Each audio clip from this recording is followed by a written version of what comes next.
Olá pessoal, aqui é o Fábio da Boston Treinamentos e vamos continuar o nosso estudo de lógica de programação estudando os vetores em estruturas de dados.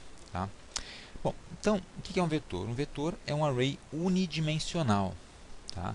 Significa que ele tem apenas uma dimensão. Aqui na tela você pode ver uma representação gráfica do que seria um array. Tá? Esse array recebe o nome de notas, todo array tem um nome. Tá? Esse aqui é um vetor. No caso, a gente vai chamar de vetor quando o array tiver apenas uma dimensão. Então, esse vetor recebe o nome de notas e ele é um vetor que tem 4 posições. Tá? Então, veja, temos uma posição 0, posição 1, posição 2 e posição 3. São as posições de índice do meu vetor. Então, eu começo a contar as posições do vetor a partir do 0. E veja que eu utilizo colchetes para representar os números das posições de índice. Isso é padrão em um vetor, utilizar colchetes. Então, o vetor tem um nome, que o identifica todo esse conjunto aqui. Não importa quantas posições tem lá dentro, elas são identificadas por este nome. Aí cada uma das posições, que se comporta como se fosse uma variável separada, recebe um número de índice, que irá classificá-la. Tá? Como é que a gente declara um vetor?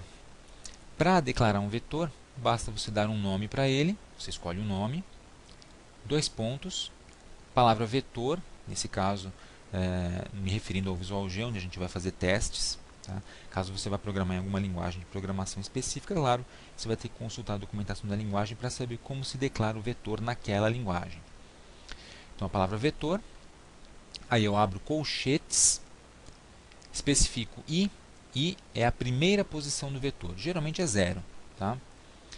2 pontinhos, né? Pontinho, pontinho, depois eu declaro o valor de f. Quem é f?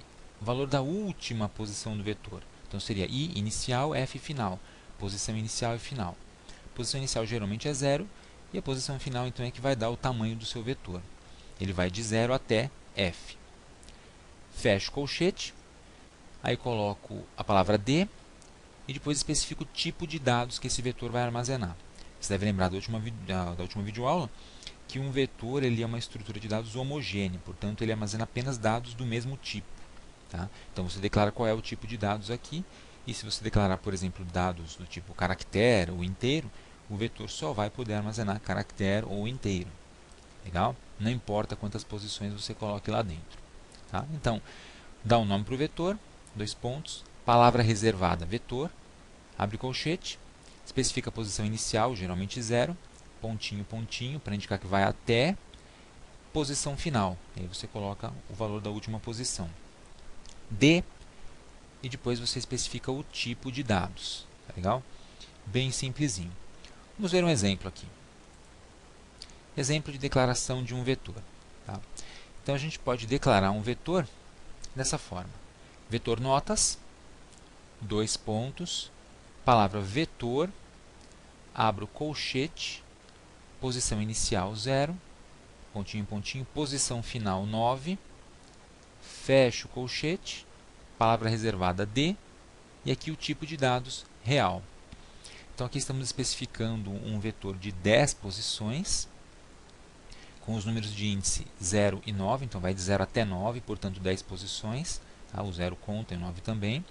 O nome do vetor é notas, e esse vetor armazenará, portanto, 10 dados do tipo real. Tá? São 10 informações do tipo real, uma em cada uma das posições do nosso vetor. Tá? Então é bastante fácil declarar um vetorzinho. Nome do vetor, notas, 2 pontos, palavra reservada, vetor, tem que escrever vetor, abre colchete, posição inicial 0, pontinho, pontinho, posição final 9, 0 a 9 são 10 posições, portanto, fecho colchetes, palavra reservada D, e no final especifico o tipo de dados, que é o tipo real. Tá? Assim você consegue declarar um vetor qualquer. Legal? Então é isso aí.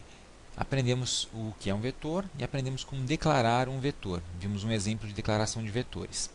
Na próxima videoaula, nós vamos aprender como inserir dados em um vetor. Tá? Como colocar informações dentro de um vetor. E aí, vamos ver um exemplo prático de um programa rodando lá no Visual G que utiliza vetores. Então, pessoal, aproveite para se inscrever no nosso canal enquanto aguarda a próxima videoaula e até a próxima.